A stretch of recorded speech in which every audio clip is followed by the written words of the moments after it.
Episode ketiga membawa kita ke hari pertama Yungran menyamar sebagai Bu Semi di kota kecil Muchang. Dari awal sudah terasa canggung. Dongmin yang diminta menjemput guru baru di halte bus justru terkejut melihat Yungran yang tampak mewah. Ia bertanya-tanya, kenapa orang dengan latar belakang seperti itu mau tinggal di desa kecil? Perjalanan mereka ke rumah pun kaku. Dongmin mencoba mengobrol, tapi Yungran menutup diri.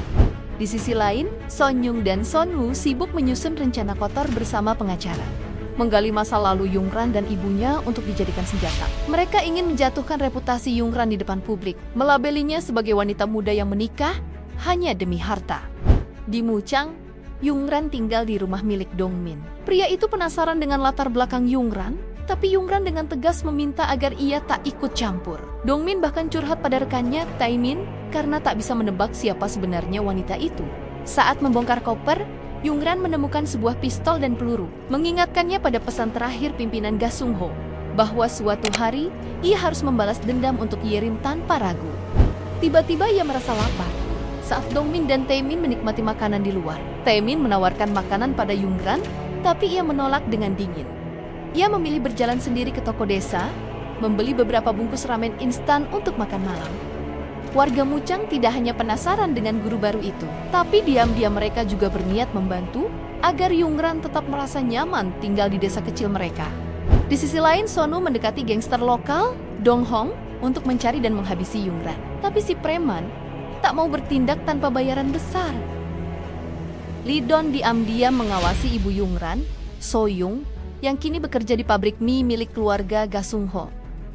Sementara itu di rumah pimpinan Ga Sung Ho, Hyeji ditinggal sendirian karena Lee Don mengusir butler Choi dan Cholsu akibat rencana mereka melawan tuan baru. Namun tentu saja, keduanya langsung merapat ke Son Yung. Hari pertama Yungran di Muchang tidak berjalan mudah. Saat kembali ke rumah barunya, ia terkejut menemukan Juwon, anak Dongmin yang sedang bersembunyi di dalam tenda kecil. Pertemuan singkat itu membuat suasana canggung sedikit mencair. Yungran akhirnya menurunkan gengsinya dan meminta sedikit kimchi dari keluarga Dongmin untuk menemani makan malamnya. Diam-diam, ia juga merencanakan untuk memasang CCTV di desa sebagai bentuk pengawasan. Di TK, Misun mewawancarai Yungran. Jawaban Yungran terdengar meyakinkan. Tapi masalah muncul ketika seorang perwakilan universitas mengungkap bahwa satu-satunya Bu Semi di data mereka berusia 53 tahun. Misun mulai curiga menghubungi bekas tempat kerja Semi. Meskipun awalnya berjalan sesuai rencana, tapi percakapan rekan di telepon menambah kecurigaan Misun.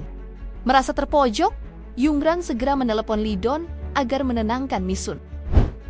Dalam situasi itu, ia akhirnya berterus terang. Dirinya bukan sekadar guru biasa, melainkan istri sah mendiang pimpinan Ga Sung Ho. Yungran bahkan menawarkan untuk membeli tanah TK agar Misun bisa melanjutkan sekolah. Asalkan ia boleh tetap bersembunyi sebagai Bu Semi di Muchang selama 3 bulan. Akhirnya Misun luluh, bahkan mulai memanggil Yungran dengan sebutan Nyonya. Namun tepat di saat itu, Dongmin masuk dan terkejut melihat Misun begitu hormat pada Semi. Episode 3 semakin membuat penasaran adalah konflik batin Yungran. Ia ingin melaksanakan misi balas dendam pimpinan Ga Sung Ho, tapi juga tampak haus akan kehidupan normal dan sederhana. Akankah ia bertahan sebagai Bu Semi sampai akhir, atau justru memilih meninggalkan harta demi kebahagiaan?